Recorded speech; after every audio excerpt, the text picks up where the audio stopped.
सभापतिको अनि भाषण अनि उहाँको विचार सिद्धान्त राम्रो लाग्यो। ल मानिज्यू दिइहालौँ न अब के जस्तो आज प्रधानमन्त्रीज्यूले बोल्नुभयो सभापतिज्यूले बोल्नुभयो विशेष गरी प्रधानमन्त्रीको भनाइ बहुचर्चित हुन्छ जस्तो लागिरहेको छ हजुरलाई आफूलाई उहाँले बोल्दै गर्दा चाहिँ कस्तो फिल भयो नेपाली जनताले एकदमै विवेकपूर्ण तरिकाले सम्माननीय प्रधानमन्त्रीज्यूलाई छान्नु भएको रहेछ भन्ने फिल भयो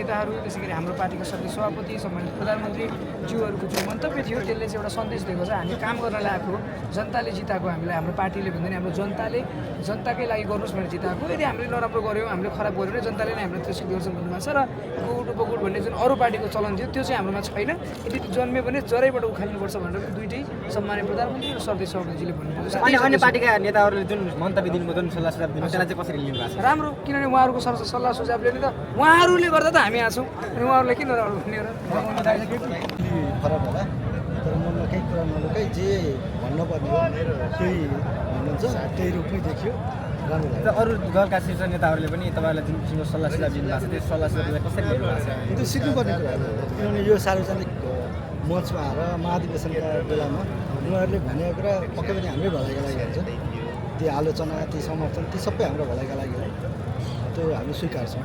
गगन थापालाई पनि घन्टी समाएर बजाउन लाग्नु भयो होइन अब यो त महाधिवेशन हो यहाँ आएपछि त सबैले घन्टी समाएर गर्नुलाई त्यस्तो पवित्र अपवित्र अथवा आफ्नै ठाउँमा आइसक्नु हो भन्ने रूपमा लिनु हुँदैन यो अब लोकतान्त्रिक तरिका हो हाम्रो महाधिवेशनमा आएर उहाँहरू पनि खुसी भएर उत्सवका रूपमा मनाएर जन्म गरेर जानुभयो भने चाहिँ हाम्रो लागि त आयोजकका रूपमा त राम्रो कुरा हो। भोलि कसरी सुरु हुन्छ अब उम्मेदवारको प्रक्रिया सुरु हुन्छ अनि भोटिङ हुनै जान्छ। यहाँको उम्मेदवारी कुन पदका लागि रहन्छ म केन्द्रीय सदस्य खुलातर्फबाट गर्छु।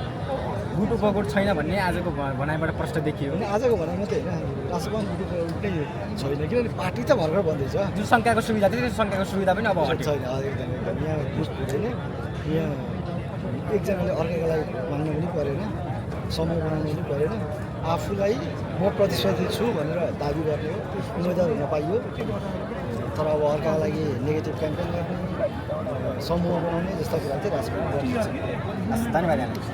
नमस्कार मेरो पेसा शिक्षण हो ए हजुर म रिटायर हुँ मैले केही न केही तपाईँहरूले भन्नुपर्छ त्यसै म आएको छैन नि हेर्दा तपाईँहरूलाई यो माहौलमा आउनु भएको छ यो राष्ट्रसभाको माहौल देख्नुभयो हिजो यही ठाउँमा असार 7 गते पार्टीको चाहिँ एउटा ऊ हुँदाखेरि रविलाई यही ठाउँबाट उठाएर लगेर सत्ताधारीहरू यहीँ थिए अहिले यही ठाउँमा आएर यसो हेर्दाखेरि मलाई त जम्मै लाग्यो काँडा हुँदो रहेछ भने जस्तो लाग्यो त्यस कारणले अघि तिनै पार्टीका नेताहरू आएर फेरि यही कार्यक्रममा सम्बोधन गरे देखियो अरू भोटाले गरे त्यत्रो 10-15 वर्ष चाहिँ तपाईँको चाहिँ जनयुद्ध गरेर त्यत्रो डक्टर मान्छे गगन थापा अब अरू सबै पार्टीहरूका प्रदीप नेपाल आफ्नै पार्टी अहिले सबै आएर बोल्दाखेरि आज चाहिँ मलाई के लाग्यो भने यिनीहरूको कता अलिक भइरहेको घाम लाग्छ कि त अब फेरि फर्किने सोचिरहेको होला म त फर्किन्छ त म अहिले भन्दिनँ।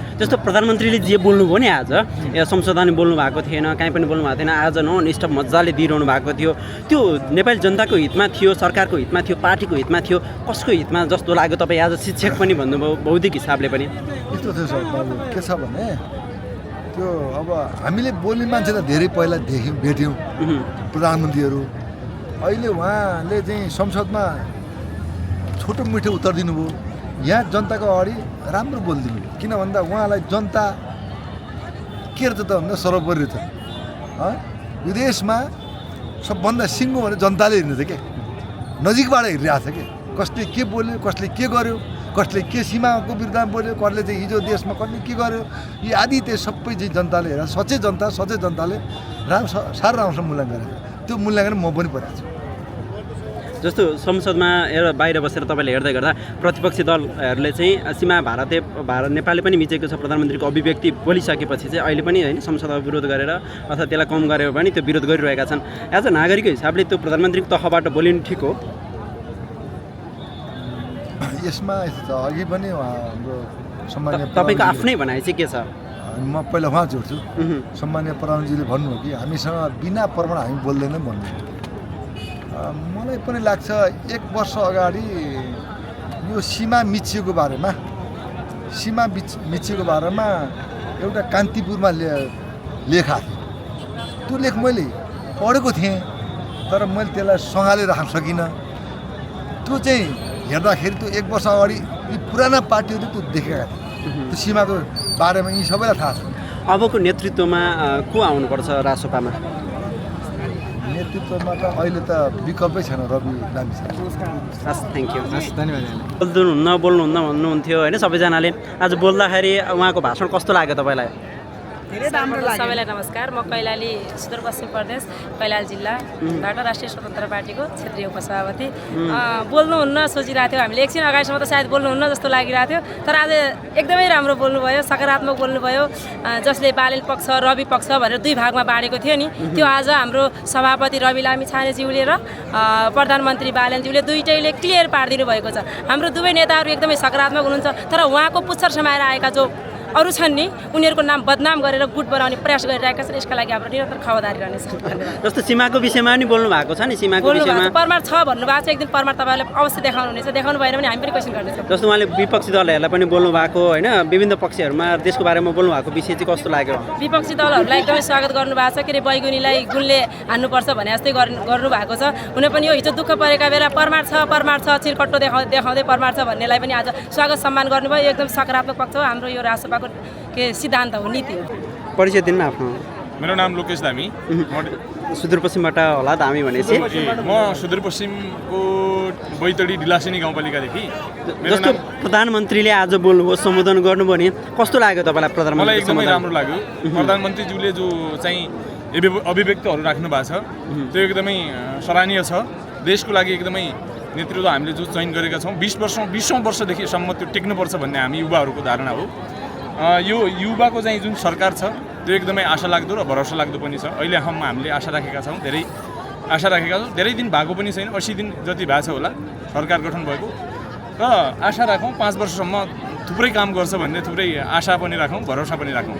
केही दिन लाग्छ, अवश्य राम्रो हुन्छ भन्ने आशा छ।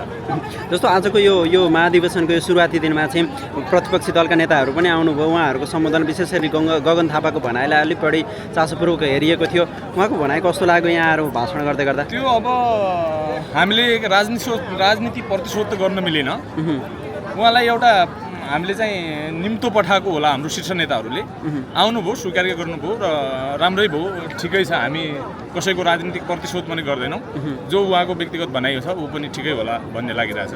जस्तो देशमा जुन तरिकाले प्रधानमन्त्रीले भन्नुभयो होइन, जे गर्नुपर्छ त्यो गर्छौँ, जस्तो जुन तरिकाले चाहिँ संवैधानिक अङ्गका प्रमुख जस्तो अख्तियार दुरुपयोग अनुसन्धान आयोगलाई 5 घण्टा थुनेको विषय थुन्नुपर्छ भने थुन्छौँ भन्ने तरिकाले बोल्नुभयो, त्यो विषय कतिको जायज थियो?